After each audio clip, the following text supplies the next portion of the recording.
picture to the left. So how you train is how you fly. Why this topic matters. Your habits and training shape your career and your confidence.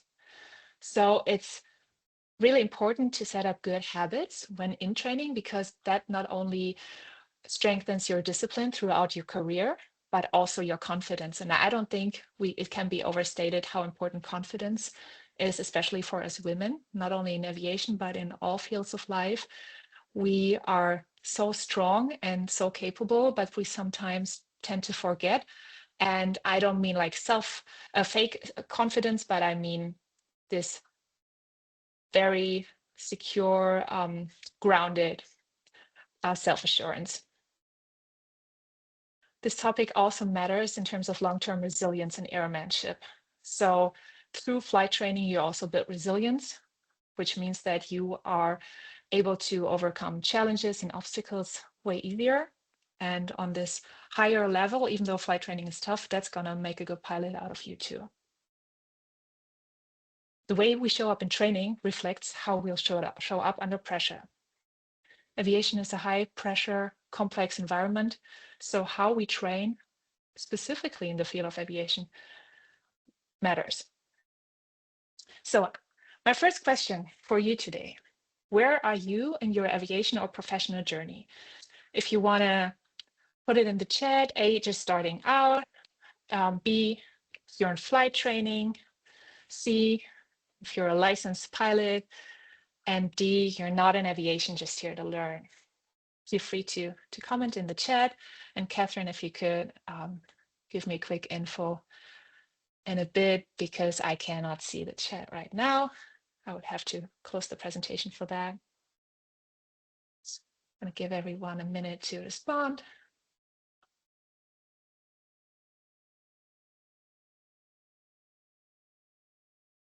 Oh my goodness, there's a really good mix here. Sorry, Ryan, I'll just read it out for you. There's lots of B's in flight training, lots of C's, lots of A's, a couple of D's, which is brilliant to see.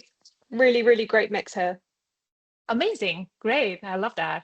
So the good news is that this webinar is for all of you, because it really doesn't matter if you're in aviation or not. It's slightly aviation focused, but there are hopefully some good takeaway messages for every one of you. All right. So today's agenda. This webinar is divided into 5 parts. Part 1 is going to be called Laying the Groundwork, Tracking Progress in Ground School. Part 2 is Flying with Intention, Goal Setting, and Mental Practice for Student Pilots. Part 3 I named Fly the Aircraft, Staying Focused on What Truly Matters. Part 4, Work Smart, Not Hard, Mental Load Management. And we're going to wrap up with Part 5, Final Thoughts, and a bit of a Q&A in case you guys have any questions. So we're going to start out by all the theory training and the ground school training, then move on to the practical part, actual flight lessons and how to prepare them, and then some basic principles. Part 1, laying the groundwork, tracking progress in flight school. Rule number 1, I'm going to jump right into it. Build a study plan. So as we heard before, quite a few of you are in flight training now, probably in different stages of flight training, but some of you may be in ground training, in ground school now, classroom training, and may have a pretty good idea of how tough it can be and how overwhelming all the study materials can feel. And this part focuses on how to tackle that and how to structure it in a way that you don't feel any anxiety while studying, and also being able to track your progress. So what do I mean by study plan? Everything you study is moving towards that one day where you write your written exams, or maybe there's an oral exam as well. So we are always exam focused. And that's what we are going to focus on when we build our study plan. We have 4 pros when it comes to study plan. We have mental clarity that it brings. It reduces our mental load. It tracks your progress. And as I said before, it reduces anxiety, which can be really helpful. How to build a study plan.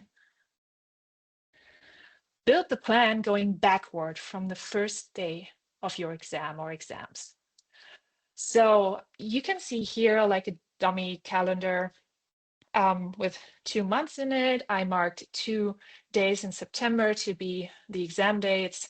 Obviously, your days are going to be different, but feel free to adjust the plan however you like. This is really just an example to give you an idea how it works for me and what worked really well for me in flight school.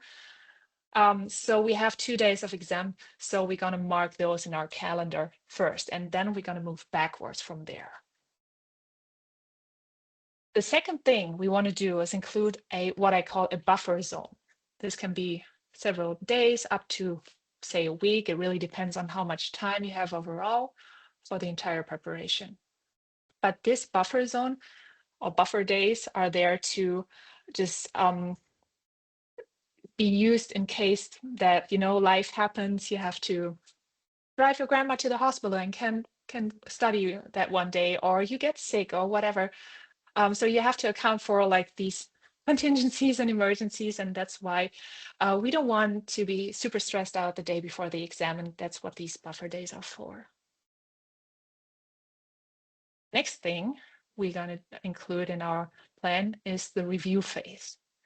And the review phase is, as I said, backwards, the repetition only. So there's no new content, no new study materials we're going to learn there. It's just the review and refreshment of old materials and everything we've learned before. So this is all about things we already know at this point. It's just a review. So everything is like clear and fresh in your head. And before this review phase, we're going to put our study phase. So it's a little hard to see because it's quite small in that calendar overview. But as you can see, there are several days that are marked S1 to S5, I think. And that's why that's because I randomly picked 5 subjects, because usually, no matter if you're studying aviation related subjects or something else for university, say, there's usually going to be more than one subject to study. So we have several subjects here, and we're going to allocate certain days for certain subjects. And it's really up to you how much time you want to give like every subject. That's entirely up to you because you have the best experience and feeling for it. But the important thing is that you should try to review, include every subject at least once. So twice would be better. So say you start out with an aviation related subject like meteorology, you should start out by allocating 1 or 2 days and then come back to that 2 weeks later and start anew with either the same order or a different order, totally up to you. But the basic principle is here that you spread the subjects and allocate days to them, and then you can see the orange, yellowy days and the green days, and those are important too. So as you can see, the green days are off days, and off days are super important. I would recommend including at least 1 day off per week. And this is really important because your brain needs time to reset and recover. It is really, really hard to study every day, day in, day out, and you process a vast amount of information, and your brain just needs downtime to be able to recover from that and to be able to start the new week fresh. So I would recommend, again, depending on your time overall and also your type of studying, of learning, I would recommend at least 1 day per week. And then you have, again, buffer days that I recommend including in the study phase as well. Just again, for contingencies, life happens, you get sick, and the goal here is to support you through that study plan in a way that you don't start to panic when the slightest inconvenience or contingency happens. So in case you get sick, like a day or two, you shouldn't be panicking because you think all is lost because I'm so far behind. There's no way I can do this. We want to avoid that, and that's what these days are for. And these, also important, are not your off days. we're not gonna cut back on off days because something came up. All right. So this is how we worked our way backwards. And the important part here is that this is your study plan, your individual study plan. You make it and you adjust and update it over time. So with, I guess, every plan in life, there are changes once you get into action, and it's really important to update it. And that gives you a chance to progress, to monitor and track your progress. And yeah, to see that you're on track, you're maybe even ahead of time, and that gives you that peace of mind that we really want to achieve, because there's so much going on in flight school anyway. The other thing that's important besides the study plan is to figure out what study type you are. That can include your note-taking style, pen and paper, for example, digital. I've seen so many different styles over the years. I'm really big on note-taking, and I'm a pen and paper person. So I will write like whole books to myself because I need to write it down in order to be able to memorize it. But that's just me. Your experience and your style can be entirely different. Also, it might make a difference for you whether you study alone or in a group. Some people really enjoy watching videos on YouTube where something is explained, and I'm really glad we have this resource today. Music versus silence too. So some people enjoy studying in silence, while others like to listen to music, and also audio, podcasts, etc. If you like to go for a walk and just review things like through like a podcast, that might not always be possible depending on the topic you study for, but sometimes that can be a very effective method too. So key point here is find out what works for you and adjust your studies accordingly. And also you might want to include that in your study plan. Okay, let's move on to part 2. The theory is now behind us. We've passed all exams, our ATPL or whatever exams you study for are all done successfully. And now we move on to the practical flight training, which is the actual flight lessons. And that's a whole different story. You think you know how to study because you figured out your study type and what style works best for you. And now it comes to flying an airplane in a 3-dimensional space, which is a very crazy idea if you think about it. But there's so much going into this, and it's such a complex thing to do that your learning style that you think you know of yourself might be totally out the window, and you might want to start anew. So don't be discouraged by that. I'm just saying we need different techniques to get us started here, and that's what this section is about. Flying with intention, goal setting, and mental practice for student pilots. Question for you again. Who of you student pilots specifically have ever felt nervous before a flight lesson? If you want to raise your hand using the raise your hand function, that would be great. I'm going to raise my hand this way because I felt nervous before each and every flight lesson, even anxious sometimes. Let's see how that goes. I'm going to drink some water here. Yeah, there's a lot of hands going up there. I know you can't see it, but a lot of hands. Great, thank you. Yeah, great, because I feel like I'm not alone now, and I know that a lot of you feel the same way. And the purpose of this topic is to make you less anxious and nervous before flight lessons. So what can we do? Set yourself one daily goal. Ideally one. You can also set 2 goals, but not more than 2. And why is that? Once you had your first flight lesson, you know how complex it is, how many things happen, and you, at least in my experience, when I came out of that flight lesson, it was really hard for me to remember like specific situations because I was so overwhelmed with everything that happened. And you learn a lot and you learn fast, but there are so many things happening that you cannot set the goal for your next lesson to work on 32 things at once. You cannot do that. So you need a way to simplify this complex thing that a flight lesson is, and structure it in a way that it's easy to focus on your goals. And that's why we're going to set 1 or maximum 2 goals. Now, what could that look like? Could be something like, today I want to work on my landing flare. Now, does that mean that you don't want to work on anything else but the landing flare? Of course not. But trust me, you're going to make so much progress each flight lesson, even without setting that specific goal, just because you learn naturally, that it makes sense to focus, like from your brains, focus on that one goal that you set intentionally. And if that's your landing flare, that's amazing, because that's that one thing you need to think about, one thing only. And the rest, you're going to prepare everything, you're going to show up prepared, you're going to do your best as always. But that one goal is the only thing that's in your head for that lesson. Okay. The thing that's optional here, and I'm going to say optional, and I'm going to explain to you why it's optional in a second. Share your goal with your instructor pilot before the flight.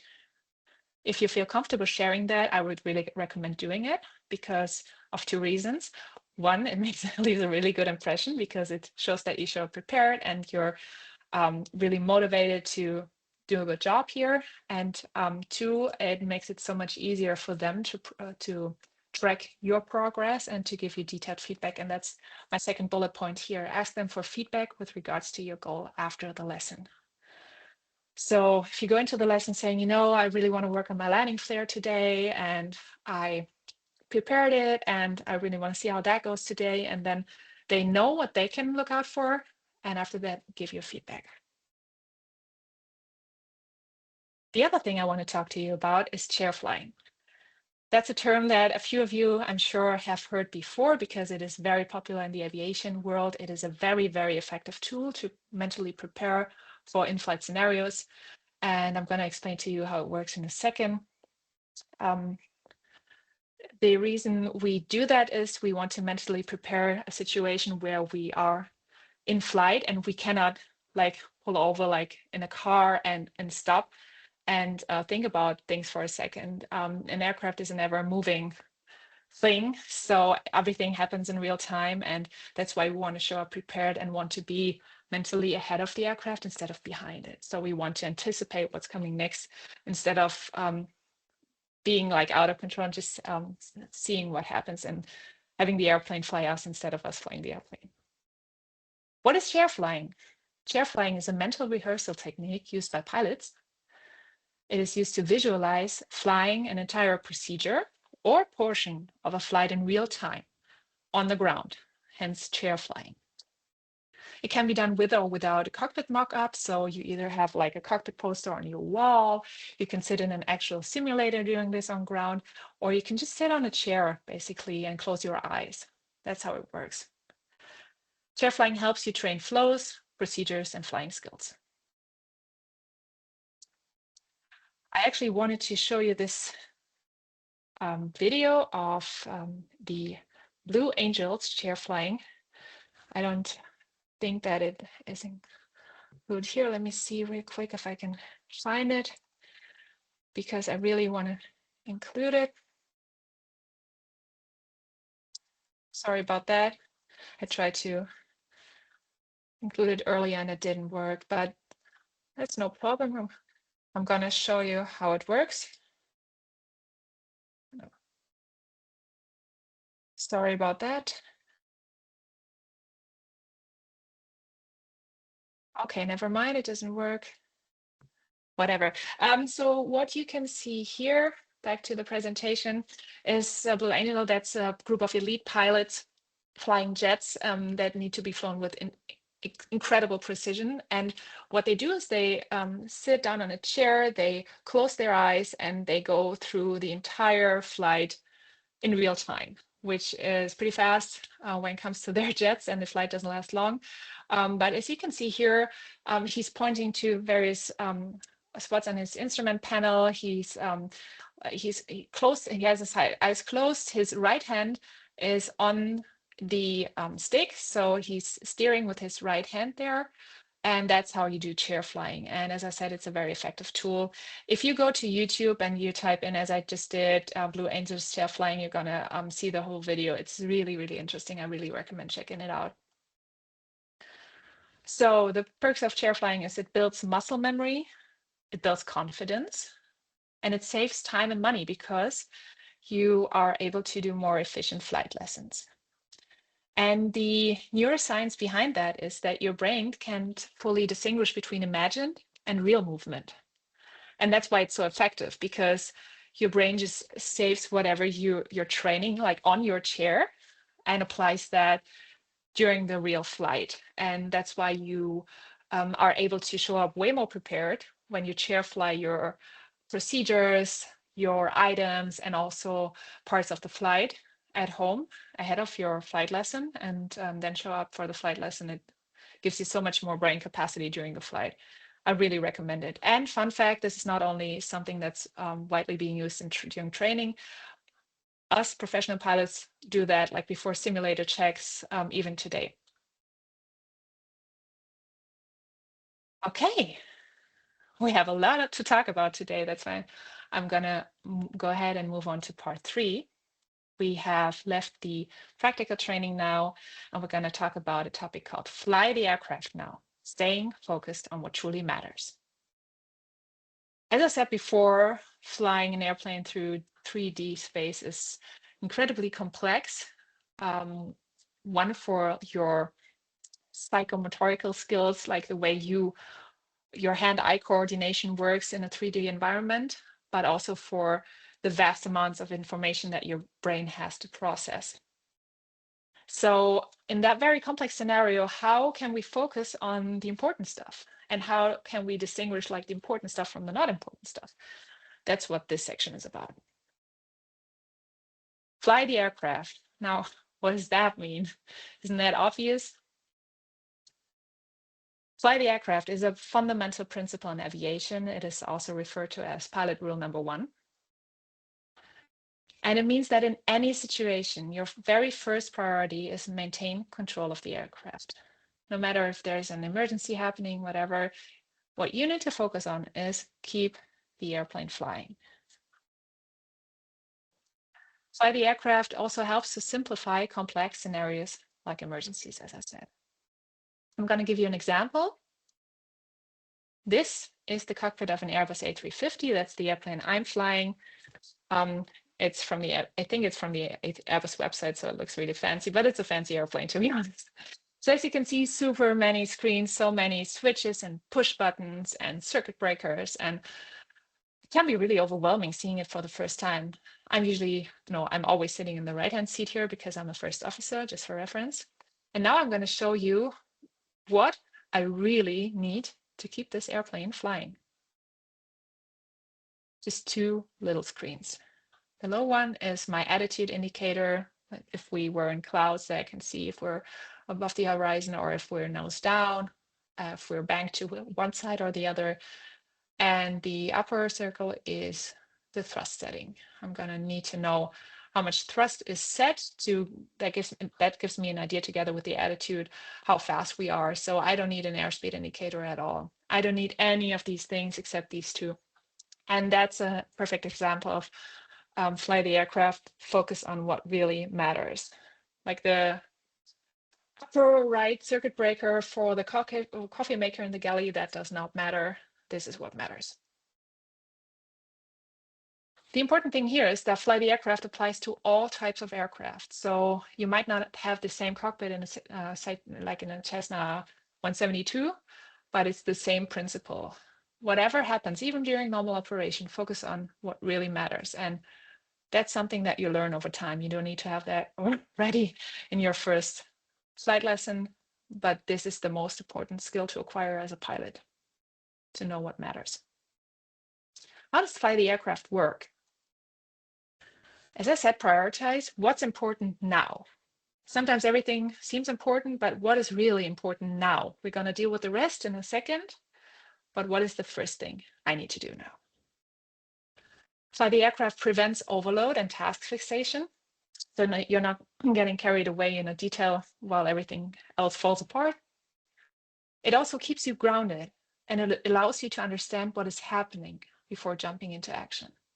It is really important, especially when something comes up, if an emergency happens or something is just wrong, to take a deep breath and figure out what is happening and trying to understand that before starting to jump right into fixing the problem. because this first assessment of the situation is actually crucial. If you make a mistake there and you think you know what's happening, but it's a completely different scenario, you might go down the wrong route, and we don't want to do that. So there's always time for a big breath and for the 2 seconds to just figure out, where am I, what's my attitude, what's my power, what's the basic indications that I have, and move on from there. Hope this makes sense. I can see your reactions now, but I hope you're following so far. So one thing I love about this saying fly the aircraft, about that phrase, is that it translates into real life too. How does it do that? Fly the aircraft also can mean fill your own cup first. Fly your own aircraft first.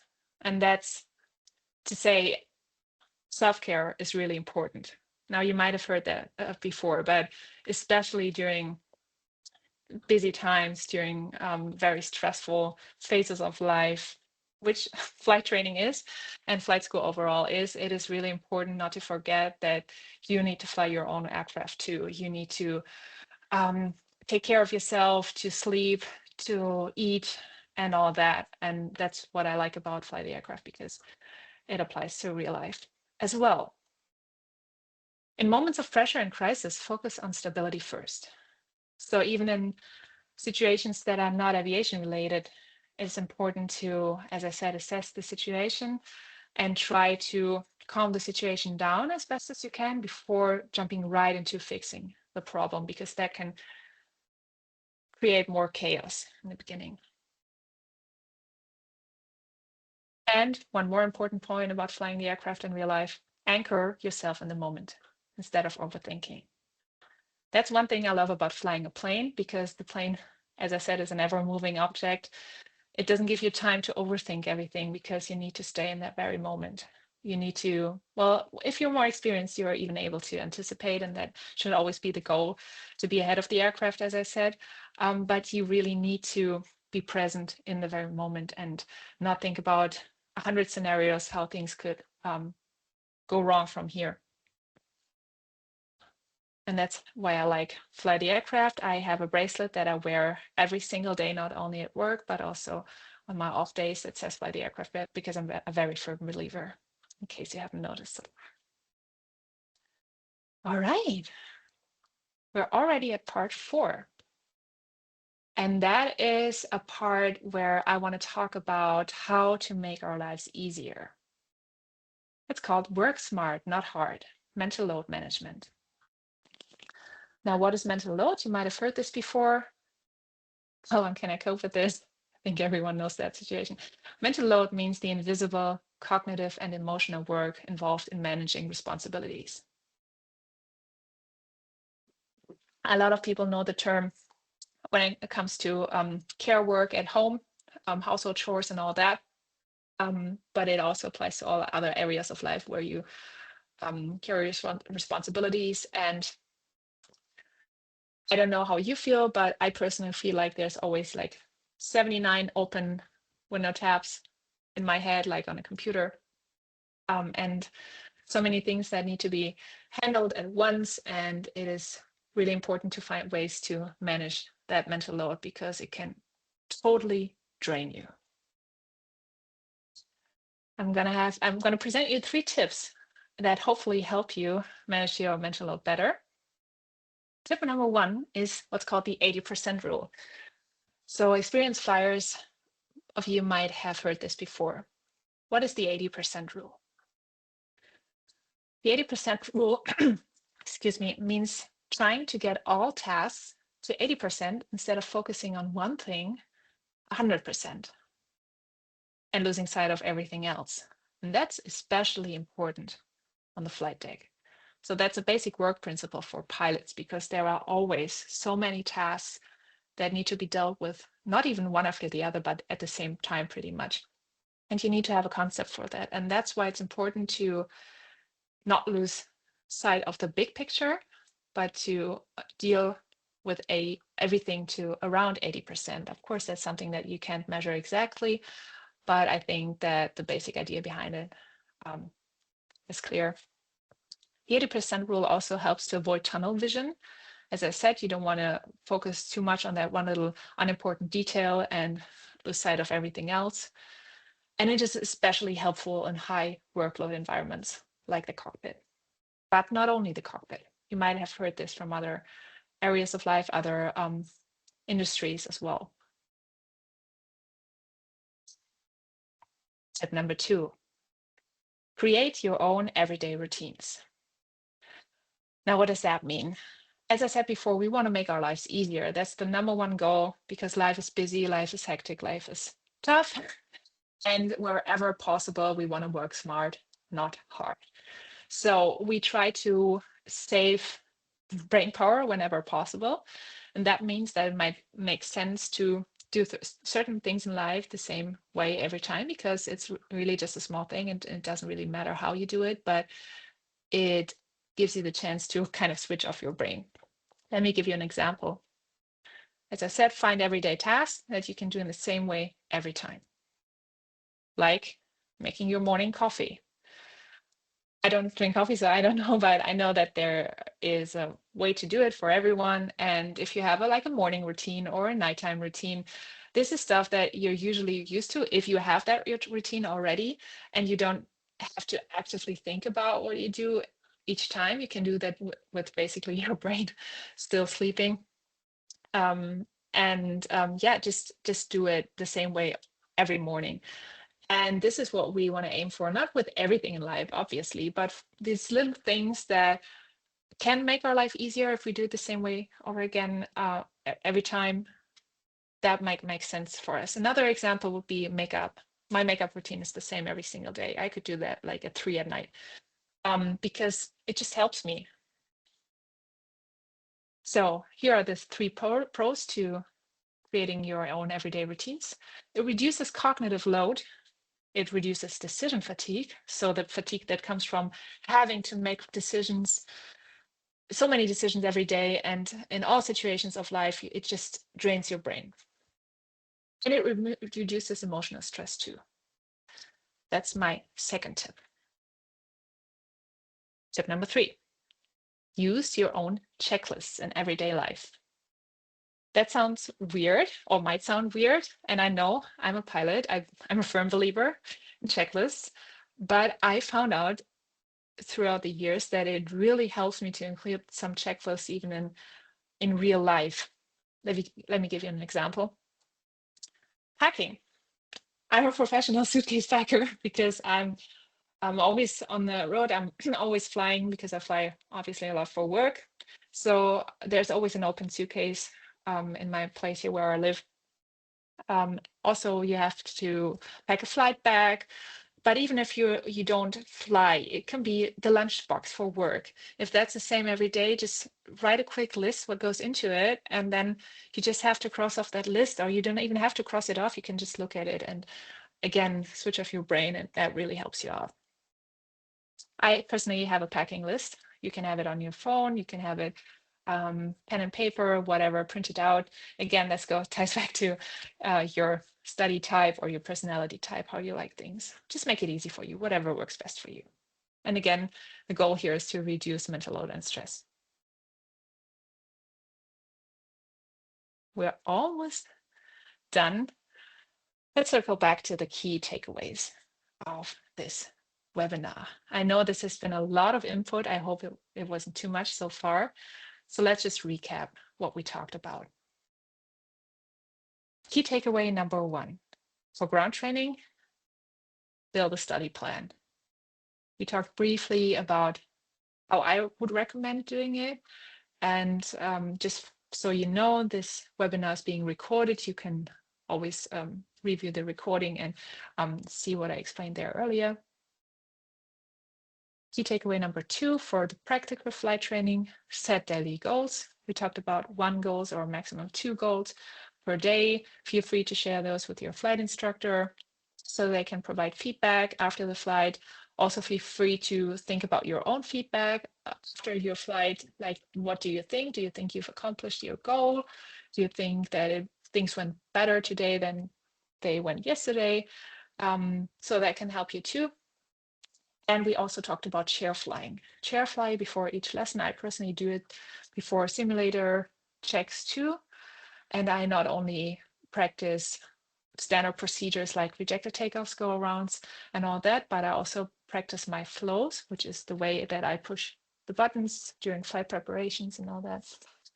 And it's really helpful. And I know pilots of all ages and with all experience levels that swear by it. Key takeaway number 3 is fly the aircraft first things first and focus on what is important now. Remember that cockpit picture that I showed you? It really comes down to the most basic things that you need to keep the airplane flying. And the last takeaway for today, work smart, not hard. We talked about the 80% rule. That can help simplify things. And we talked about routines and checklists. And again, ground training study plan is here to make your life easier. Setting daily goals during flight training and chair flying is here to make your life easier. Flying the aircraft, focusing on what's important now, is here to make your life easier. This is all to help you guys.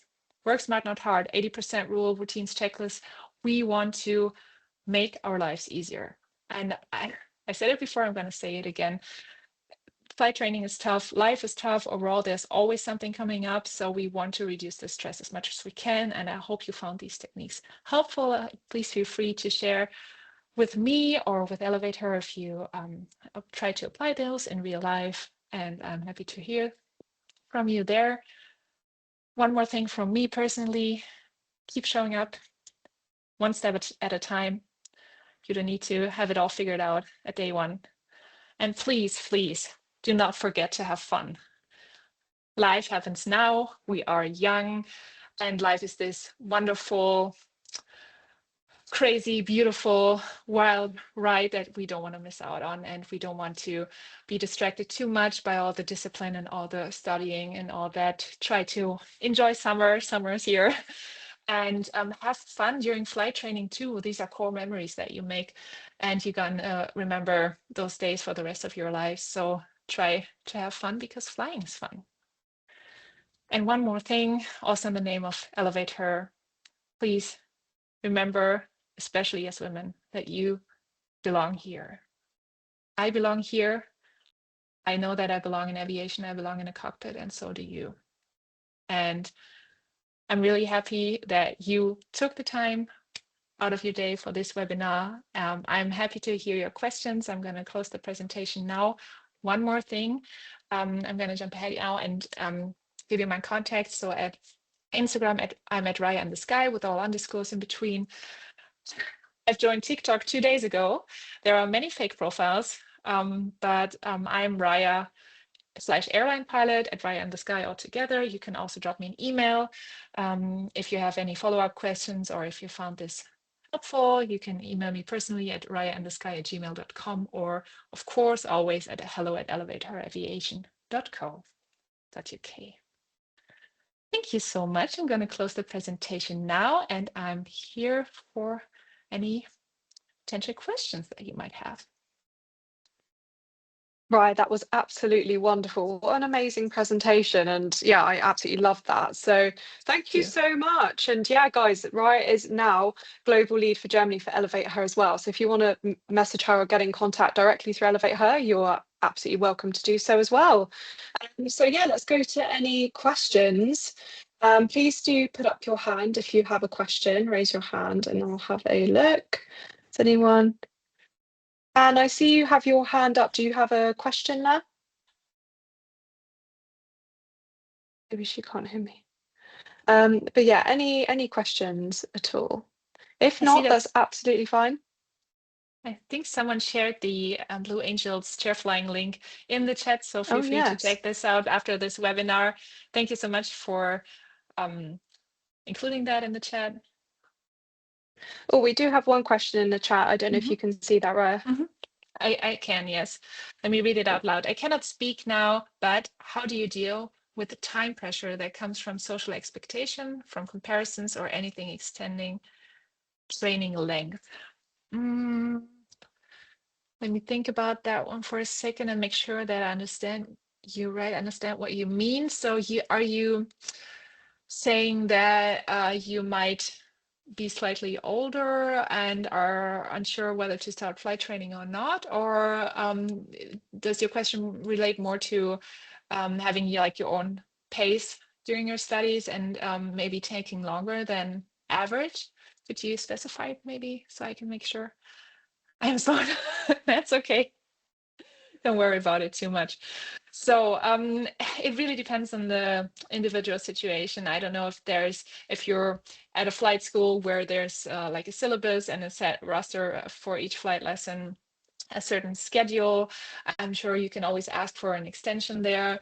I would say do not let people discourage you because everyone has their own learning pace. And it is really important to understand these complex scenarios and concepts. And it is much more sustainable to take your time and to really understand it than to just rush through it and not be able to memorize anything. So, yeah, I would encourage you to just take your time and don't listen to the naysayers. Obviously within reason, but usually there's always still a learning curve. Yours might be a little slower, but that's okay. No one's going to ask you how long your training took after yeah, when you have your license. So don't worry about it too much. I hope that helps. So there's another question. It says, I know this is a bit unrelated to the topic of the webinar, but do you think there are still good opportunities in the coming years for young pilots who are starting out? There are studies done by Airbus and Boeing, the two main leaders of manufacturers in the market, and I think their numbers slightly vary, but there's definitely going to be a boom in the aviation world, and there are several sources that say that by all accounts, there are so many pilots needed in the foreseeable future, and by that I mean by 2030, by 2035, by 2040. So based on all studies, definitely yes. I'm going to read the other two. Thank you, Raya. You're really inspirational, and I appreciate you sharing your advice.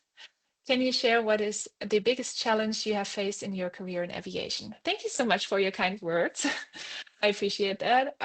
My biggest challenge was imposter syndrome and self-doubt. So for the longest time, I wasn't self-confident at all in the aviation world. Even though I started out early, I started out flying gliders when I was 15, but I always had this nagging feeling that made me doubt myself, and that gave me the feeling that I needed to earn my place in aviation like every day anew.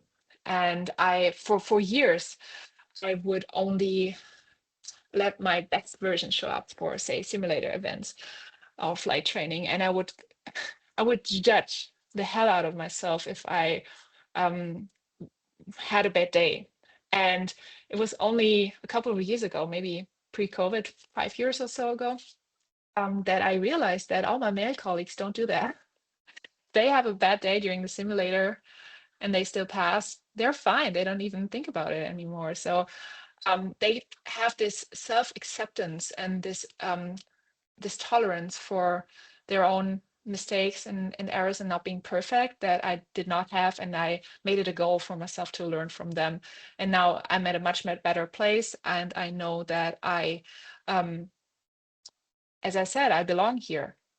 What also helps with that is in times of this this inner tension or when your mental health isn't the best, physical exercise of any form, just to get this tension out of your system, that helps a lot too.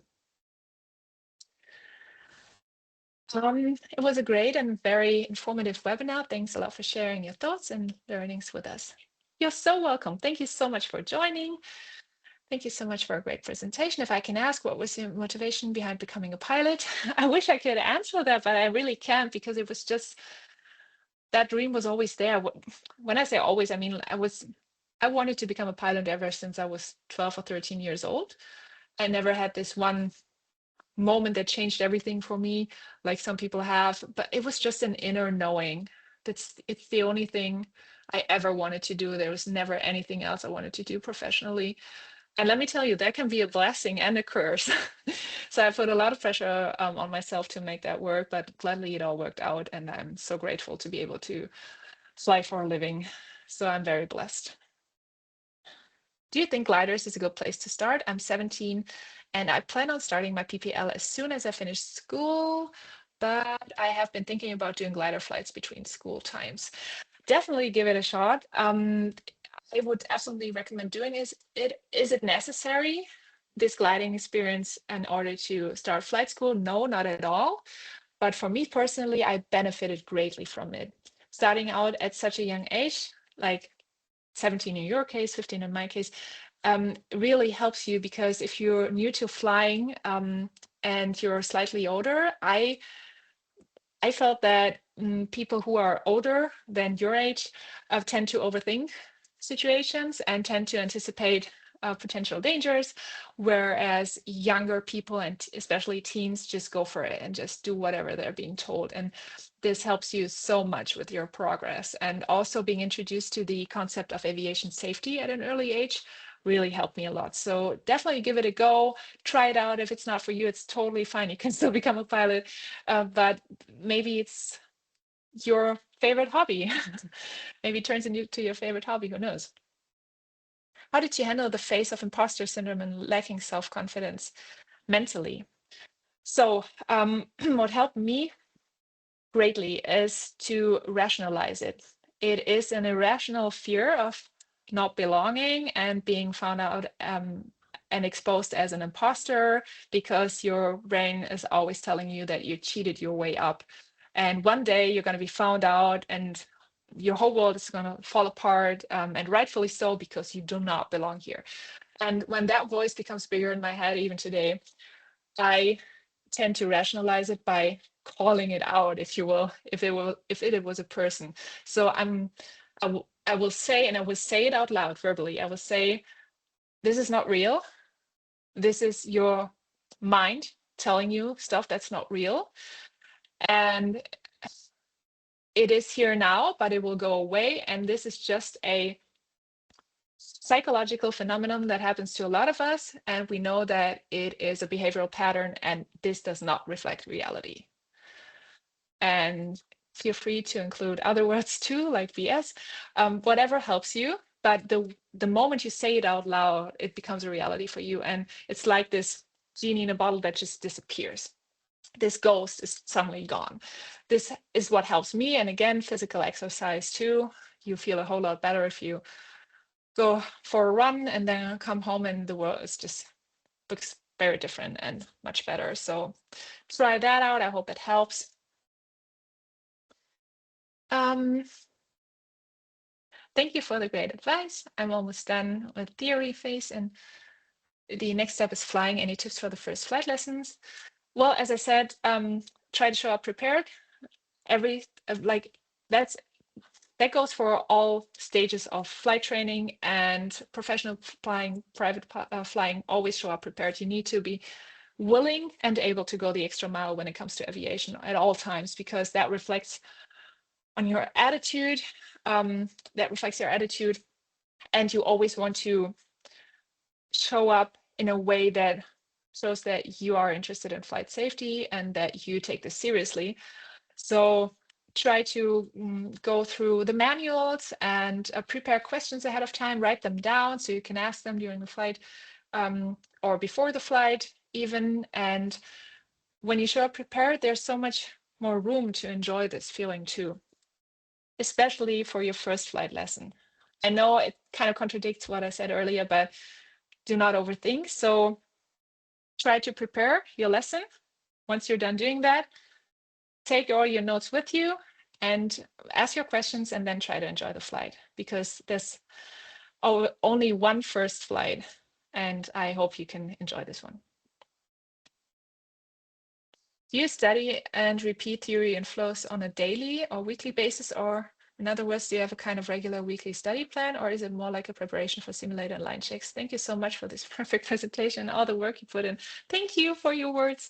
This is more of a thing that I do before simulator checks and maybe line checks, which is kind of like a a check flight in real life, a check, right? So I obviously know all my flows and work patterns because I do it daily. So I have it in my mind and I memorize it. But especially the emergency scenarios, I go through those before the simulator checks and sometimes also during phases of flight where there's low workload. If you cross the Atlantic and it's 2 at night and you're over the water and there's nothing really to do, you always practice this. So maybe not everyone, but I do. So I just go through it in my mind, like what would happen now if one engine would fail. And I knew exactly, because you need to know this is what's called a memory item. So you need to have a plan ready for that at all times. But I also go through just random emergency scenarios. It really comes down to your personality type. If you ask someone else, they will give you a different answer there. Hope this answers your question. Hi, Raya. Thank you for the presentation and advice. How did you find airline interviews? This is a tough one to answer, but without going into too much detail, I don't have as much experience because I went to an airline-owned flight school and I only did one interview, which was the assignment test to that flight school. So I didn't really do interviews after I obtained my license. So I don't really want to give you wrong or bad advice here.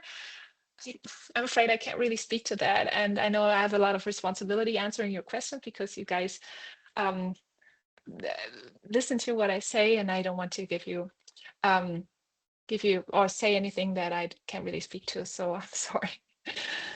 I've been searching for a job as a pilot for quite some time, and it can be quite discouraging at times. Do you have any suggestions or advice on how to stay motivated and not give up during this long process? Thank you for the great presentation.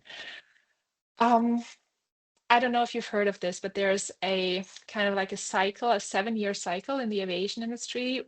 They say it's almost 7 years exactly, where there's either a high or a low on the market when it comes to either a pilot shortage or too many pilots on the market.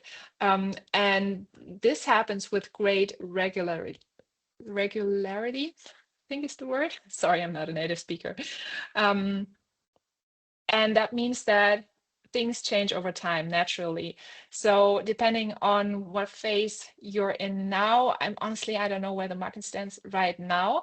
But as you said, it can be hard, but as weird as it sounds, maybe wait it out. Don't lose hope, because there are jobs even if the market is bad. And maybe if that helps you, try to look at it as some form of resilience training, of training on how to not give up, because that's what you need as a pilot on the flight deck too.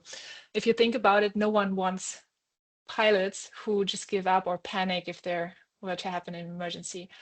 So you want to stay focused, get the job done, do whatever it takes, wait it out, and make sure that things go your way.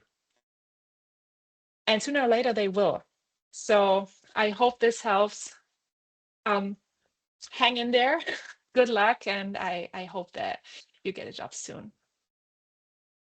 Thank you. You're so welcome. Thank you everyone for joining. As I said, I had the best time talking to you about these topics. These are things that are really close to my heart, and I appreciate every one of you who showed up and took the time to listen to this webinar. Catherine.